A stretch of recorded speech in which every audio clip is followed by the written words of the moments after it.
You're disciplined. You read labels without thinking. You skip the seed oils. You avoid sugar. You say no to the bread basket, and you mean it. You track. You optimize. You eat clean. You're the healthy one, the reliable one, the one people ask for advice. And from the outside, it looks like everything is dialed in. But here's the strange pattern that I see in clinic. The people doing everything right are often the ones feeling the worst. Not sick, not falling apart, just quietly depleted. Your hands are colder than everyone else's, your hair isn't as thick as it used to be, your sleep got lighter, your libido feels optional, your energy is flat. You're functioning, but you're not thriving. And when you mentioned it to someone, they say something like, maybe it's just your stress, or maybe you're just getting older. But here's the part most people miss. Sometimes the problem isn't that you're eating poorly. Sometimes the problem is that you're eating clean, but not eating enough. And the body doesn't interpret that as discipline, it interprets it as scarcity. And scarcity changes physiology. Today, we're going to break down the hidden cost of eating clean and how underfueling quietly affects your hormones, your metabolism, your sleep, your thyroid function, and your stress physiology. And if you've ever felt like you're doing everything right but still feel off, this episode might explain why.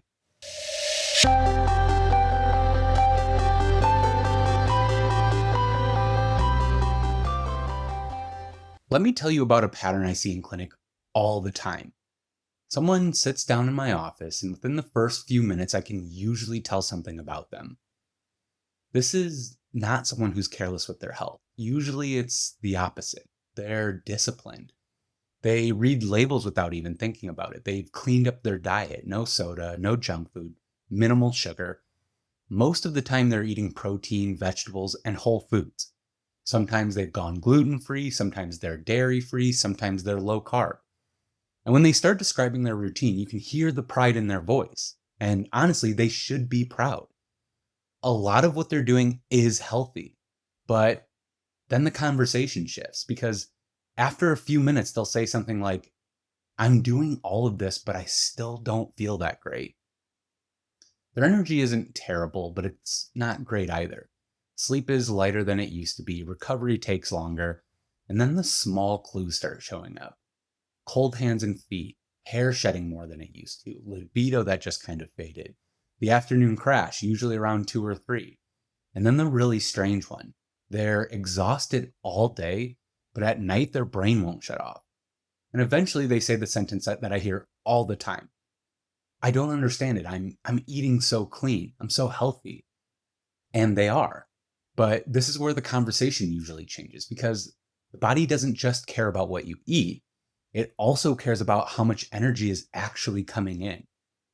Your brain isn't just sitting there judging food quality all day. It's asking a much simpler question. Is fuel reliable? Is energy coming in often enough and consistently enough that we can keep everything running smoothly? Or do we need to conserve just a little bit? Because if the brain starts sensing that fuel is inconsistent or just a little lower than it prefers, it starts making small adjustments. Nothing dramatic, just quiet protective shifts. Metabolism downshifts slightly, thyroid conversion slows, sex hormones become less of a priority, your sleep gets lighter. Not because anything is broken, but because the body is incredibly good at protecting itself. And this is why I see this pattern so often in high functioning people, because the people who are the most disciplined with food are often the ones who accidentally underfuel the most. And here's the key distinction. Underfueling rarely feels like starvation. It feels more like this. You're doing everything right, but your body still feels like it's running in low power mode. And once people start seeing that pattern clearly, a lot of confusing symptoms suddenly start making a whole lot more sense. Now, here's the assumption that gets a lot of people stuck. Most of us have been taught that metabolism slows down because people eat poorly, too much junk food, too much sugar, too much processed food. And yes, that can absolutely create problems. But there's something that most people never hear. The body can also slow things down for the opposite reason. Not because the diet is bad, but because energy availability stays too low for too long. Because your brain isn't just paying attention to food quality, right? It's paying attention to something much simpler. Is enough energy coming in to safely keep everything running? And if the answer is yes, great. Metabolism stays open, hormones stay supported, recovery stays strong. But if that signal starts to shift, like meals getting skipped, calories drifting lower, carbs disappearing, fuel becomes inconsistent, and the brain starts interpreting that very differently. Not as discipline, but as scarcity. And scarcity changes priorities. Let me show you what I mean. Your brain has a hierarchy of systems that it cares about. And at the top are the things that absolutely must keep working. Keeping blood sugar stable, maintaining brain function, keeping your heart beating. Those are all non negotiable. But other systems, while important, are less urgent from a survival standpoint. Things like hair growth, reproductive hormones, deep sleep, and metabolic speed. These things improve the quality of life, but they're not required for immediate survival. So, when energy starts looking unreliable, the brain quietly begins to reallocate resources. Less energy toward hair, less energy toward reproduction, less energy toward metabolic output, and more energy toward survival. And the interesting part is that these changes almost never happen overnight, they show up gradually. Your hands feel colder than they used to, your sleep gets lighter, recovery from workout slows down, libido drifts lower, energy becomes flatter. Because these changes happen slowly, most people don't connect them to fuel availability. Instead, they assume something else must be wrong. So they tighten the diet even further. They cut more carbs. They try to eat even cleaner, which accidentally pushes the signal even further towards scarcity. And the body responds exactly the way that it's designed to, by conserving. Here's the part that most people miss. The body doesn't reward discipline. The body responds to signals. And one of the strongest signals that your brain reads all day long is simple. Is fuel reliable or not? And if fuel looks predictable and abundant, the body runs in performance mode. If the fuel looks inconsistent, the body shifts towards conservation mode. And the people most likely to accidentally send that scarcity signal are often the most disciplined people in the room. So let's talk about what's actually happening inside the body when this pattern starts to show up. Because when someone is consistently underfueling, even if the food quality is great, the first system that usually begins adapting is blood sugar regulation. You see, your brain primarily runs on glucose. It's not optional. Your brain requires a steady supply of fuel to function properly. So when meals become smaller, or carbs disappear, or breakfast gets skipped, the body has to find another way to keep blood sugar stable. Because your brain doesn't negotiate about energy, it demands it. So the body does something very smart. It calls in a backup system, also known as cortisol. Now, when most people hear about cortisol, they immediately think stress hormone. But cortisol is also one of the body's main energy mobilizing hormones. Its job is to make sure the brain always has access to fuel. So if your blood sugar starts dipping, cortisol signals the liver to release stored glucose. It mobilizes energy so the brain can keep functioning. And in short bursts, that is incredibly helpful. You see, without cortisol, we wouldn't wake up in the morning. We wouldn't be able to stay alert when something important needs our attention. But here's where the pattern starts to shift. When someone is consistently underfueling, cortisol slowly stops being the backup system and it starts becoming the primary way the body maintains energy. And for a while, that can actually feel pretty productive. I often hear people say things like, I'm not even hungry in the morning. I work better when I skip breakfast. I feel sharper when I haven't eaten yet. And that can genuinely feel true because cortisol and adrenaline, they increase alertness, they increase focus, they increase short-term performance, which is why high-functioning people can run this pattern for a really long time. They're still getting things done. They're still handling responsibilities. They're still showing up. And from the outside, everything looks fine. But internally, the body is doing something very different. It's compensating.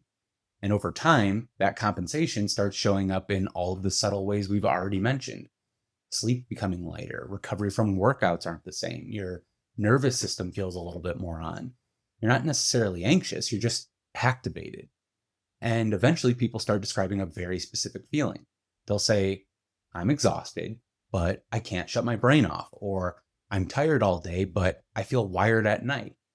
And that's the nervous system responding to cortisol driven energy. The body is trying to maintain output, all the while fuel availability has become unpredictable. Let me show you what this pattern usually looks like. At first, it feels helpful. You skip breakfast, you drink coffee, you power through the morning, you feel productive. But eventually, the body starts leaning on cortisol a little more often than it should. That's when you notice afternoons become harder. You start needing caffeine just to stay sharp. Evenings become the first moment that your nervous system finally slows down, which means fatigue and tension finally catch up with you. Then night comes, and instead of shutting down smoothly, your brain is still slightly activated, which is why so many people in this pattern say, my brain won't turn off, or I wake up at 3 a.m. and I can't get back to sleep. And the strange part is that during the day, they're still functioning, which is why this pattern hides so well. Here's the part that most people miss. You can run on cortisol for a really long time, especially if you're disciplined, especially if you're motivated, especially if people depend on you. But cortisol-driven productivity is not the same thing as metabolic stability. One is performance under pressure, the other is sustainable energy. And eventually, the body will ask for the difference. So when someone comes to me and says, I'm tired but wired, my sleep used to be deeper, my nervous system always feels on, I'm not thinking motivation. I'm thinking fuel signaling and cortisol compensation, because the body is incredibly good at keeping you functioning, even when it's doing it the hard way. Now, once cortisol starts carrying more of the workload to keep energy stable, another system quietly begins adjusting: your thyroid. And this is where a lot of people get confused, because most people assume thyroid problems always start with the thyroid gland itself. They picture the gland failing, hormone production dropping, and your metabolism slowing down. And that can absolutely happen. But in clinic, I often see something different. The thyroid gland is working, but what's changed is the signal controlling it. Because metabolism isn't controlled by the thyroid alone, it's controlled by your brain. Specifically, a small area called the hypothalamus. And the hypothalamus is constantly evaluating something simple. Do we have enough energy to run the body at full speed? Because running your metabolism fast requires fuel. Maintaining body temperature requires fuel. Hair growth requires fuel. Hormone production requires fuel. So when the brain starts sensing that energy availability might be inconsistent, it adjusts that dial. This is what that looks like in the body. Your thyroid gland mainly produces a hormone called T4. Think of T4 as the storage form. For metabolism to actually run, T4 has to be converted into T3, which is your active thyroid hormone. T3 is what tells your cells, energy is available, we can run the system at full speed.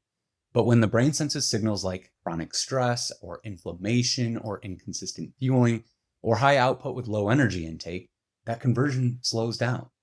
And instead of producing more T3, the body starts producing more reverse T3. And reverse T3 acts like a brake. It slows metabolic activity, not because the body is failing, but because it's conserving energy. This is why someone can say, my thyroid labs are normal, but my hands are colder, my hair is thinning, my energy is lower, my workouts feel harder, I feel like I can't lose weight. And often they've been told that everything looks fine because their TSH is technically in range. But when you zoom out and you look at the bigger picture, the pattern often points somewhere else. Underfueling, inconsistent meals, high output with low energy intake. The brain is reading those signals and deciding it's time to conserve energy. This is often where people start recognizing some of these signs in themselves. You feel colder than everyone else. Your hands and feet are always chilly. You've noticed increased hair shedding in the shower. Your workouts feel harder than they used to. Your energy feels flatter. Again, not terrible, just not what it used to be. Because this change happens so slowly, people assume it's just aging or stress or that they're doing something wrong. But often it's simply the body responding to an energy signal. So when someone comes into my practice and I see these symptoms, I'm not immediately assuming that the thyroid gland is failing. I'm asking a different question. What signal is the brain receiving about energy availability? Because again, thyroid function isn't just about the gland. It's about whether the brain feels safe enough to run metabolism at full speed. Now, there's another system that responds very quickly when energy availability starts dropping, and that is reproductive hormones. And this one surprises a lot of people because most people assume hormone problems start in the ovaries or the testes. They assume the gland itself must be malfunctioning, but a lot of the time, the change actually begins higher up in the brain, specifically our friend, the hypothalamus again. You see, reproduction is one of the most energy demanding things that the body can do. Think about what pregnancy actually requires. You're building an entirely new human. That takes an enormous amount of energy. So before the brain ever commits resources towards reproduction, it asks a simple question. Is the environment stable enough to support this? Is food reliable? Is energy abundant? Is the body well resourced? And if the answer is yes, great. Reproductive hormones stay active. Your cycles stay regular, libido stays present, hormone signaling stays strong. But if the brain starts sensing that energy might be limited, it begins reallocating energy away from reproduction, and it becomes much less of a priority. One of the earliest signs of this shift is often changes in libido, and that surprises a lot of people because they assume something must be wrong with their hormones. But often, it's simply just the brain saying, we need to conserve energy for now. And in women, that can show up as things like cycles becoming less predictable, ovulation becoming weaker, progesterone drifting lower. And in more extreme cases, cycles can disappear entirely. That is the brain protecting the body from reproducing when resources look scarce. And in men, the changes are usually quieter, but still very noticeable. Testosterone can drift lower, libido becomes less spontaneous, recovery from workout slows, drive and motivation feel flatter. Again, not because the body is failing, but because the brain is prioritizing survival. Here's the pattern I see all the time. Someone decides to clean up their diet. They cut processed food, they reduce sugar, they start training more, and at first they feel great. Energy improves, focus improves, but over time, fuel intake slowly begins to drift downward. Breakfast often disappears, carbs get cut aggressively, total calories drop without them even realizing it. And gradually, the body starts adapting in all the ways that we've been talking about. Energy becoming flatter, sleep getting lighter, libido becoming quieter. And when that happens, people often assume it's got to be stress or I'm just getting older. But a lot of the time, the signal underneath that change is much simpler. And that signal is our friend energy availability. Here's the part that most people miss. Hormones don't just respond to glands. They respond to signals about the environment. And one of the strongest signals the brain reads every single day is simple. Is there enough energy available to justify reproduction? So when someone comes in and tells me my libido has disappeared or my hormones feel off, I'm not just looking at your hormone labs. I'm often asking a bigger question. What signals is the brain receiving about energy availability? Because when the brain senses abundance, hormone signaling tends to improve. But when the brain senses scarcity, it conserves. And reproduction is one of the first systems that it pauses. Now, underneath everything we've talked about so far, blood sugar, cortisol, thyroid, sex hormones, there's an even deeper layer of physiology, your mitochondria. Mitochondria are the tiny structures inside your cells that actually produce energy. They're basically your body's power plants. Every thought you have, every step you take, every heartbeat, every repair process in your body, all of it requires energy. And that energy is produced directly inside your mitochondria. So when people talk about metabolism, what they're really talking about is how much energy your cells are producing. Mitochondria are incredibly adaptive. They constantly adjust their output based on the signals that your brain sends. So when fuel is reliable or when resources are abundant, mitochondria run freely. Energy production stays high, recovery is strong, cells repair efficiently. But when energy starts looking less predictable, mitochondria adapt. They become more conservative. And this is where a lot of people start to recognize how they actually feel. Because mitochondrial downshifting rarely feels dramatic. It feels more like this. You're functioning, but you're not energized. You can still work, you can still show up, but it feels like your internal battery never quite charges all the way. Like you wake up at 70% and then slowly drain the rest of the day. Coffee helps, but only temporarily. Workouts that used to energize you now take longer to recover from. And when people describe this feeling, they often say, I don't feel sick, but I don't feel like myself either. And that's often what mitochondrial conservation feels like. Here's the part that most people miss. The body doesn't wait until it's starving to conserve energy. It starts adapting much earlier. Even subtle signals of inconsistent energy, when they happen consistently, can trigger conservation. So when someone tells me my energy never fully comes back, or I feel like I'm always running at 60%, I'm not thinking motivation. I'm thinking energy signaling. Because mitochondria are constantly responding to the signals that your brain sends. And one of the strongest signals the brain reads every day is simple. Is fuel reliable enough to justify full output? And if the answer is yes, energy production rises. If the answer is no or uncertain, the body conserves. Not permanently, just strategically.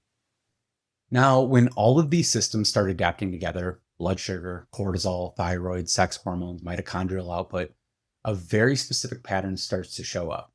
And interestingly, it often tends to show up in the same type of person. Let me show you what I mean. This person is usually someone who has always been reliable. They follow through, they show up. If something needs to get done, they're the person that people trust to handle it. They're disciplined with their health. They work out consistently. They eat well. They take responsibility seriously. And from the outside, they often look like the most stable person in the room. But physiologically, they're often running closer to empty than anyone realizes. Because high-functioning people are very good at compensating. They push through fatigue. They override hunger. They normalize stress. They keep performing even when the system underneath them is under-resourced. And because they keep performing, the signals from the body get ignored longer. Cold hands, probably nothing. Low libido, just stress. Poor sleep, life's busy. Afternoon crashes, everyone gets tired. But those signals, they're not random. They're the body saying something very specific.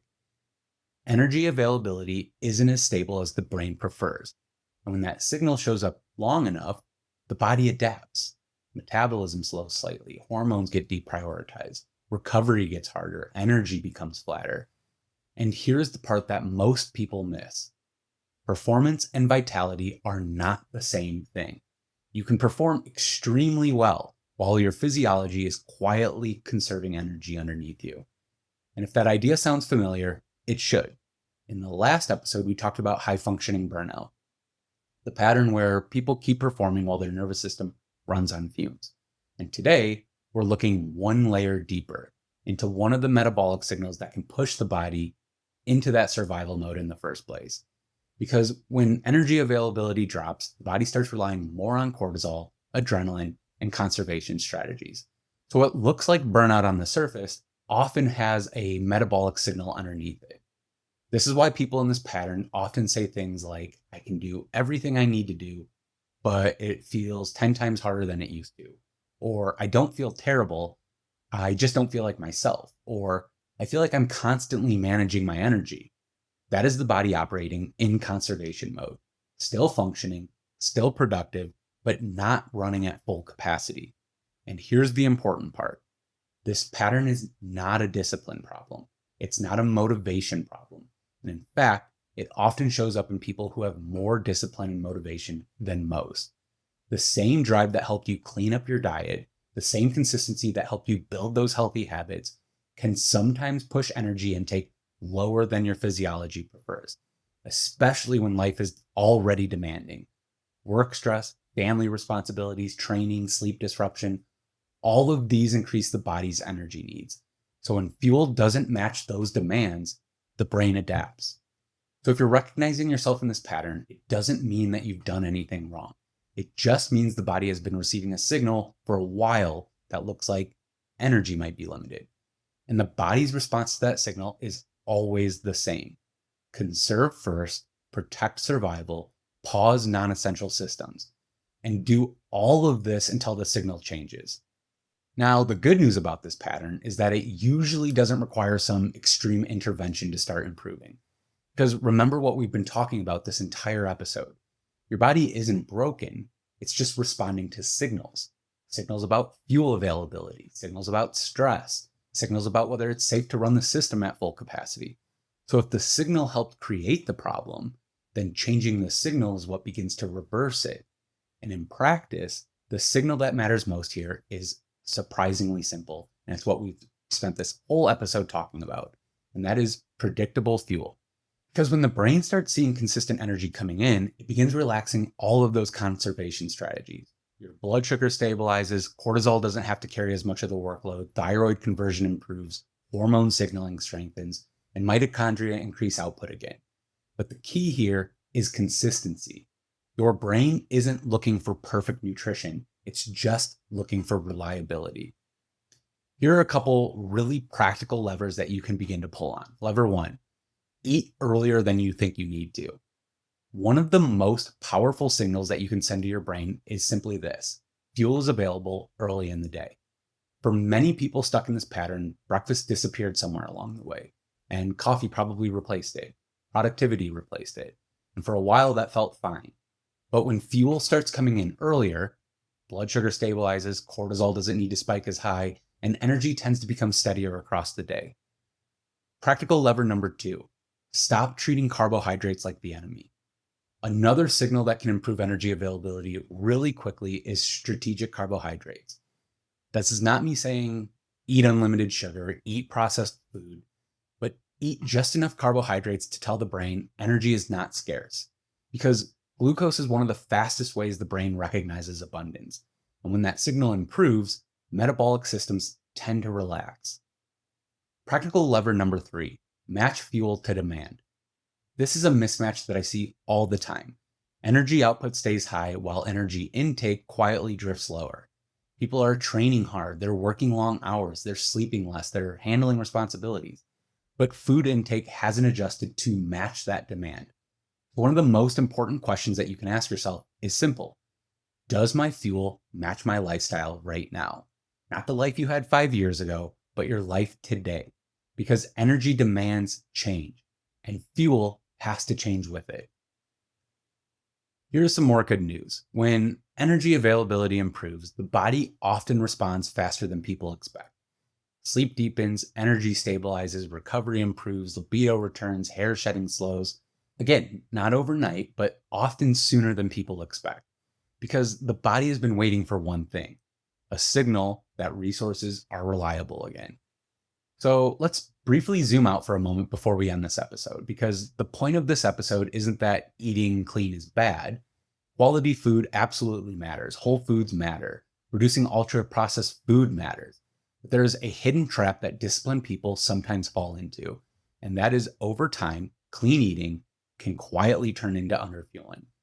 Your body doesn't run on discipline. It runs on signals. Signals about fuel, signals about safety, signals about whether resources are reliable enough to run the system at full capacity.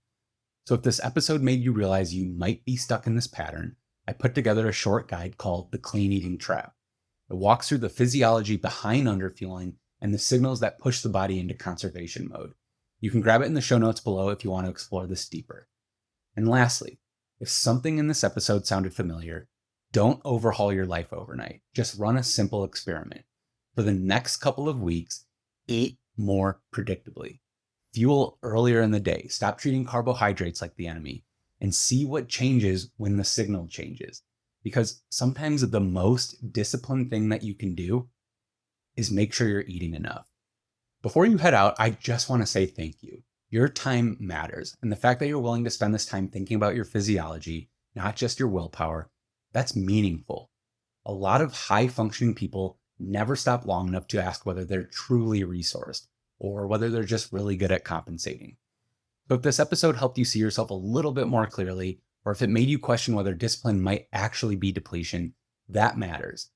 And if you decide to run that 14-day experiment, I would genuinely love to hear what shifts. Whether it's warmer hands, deeper sleep, more stable energy, those subtle changes are big signals.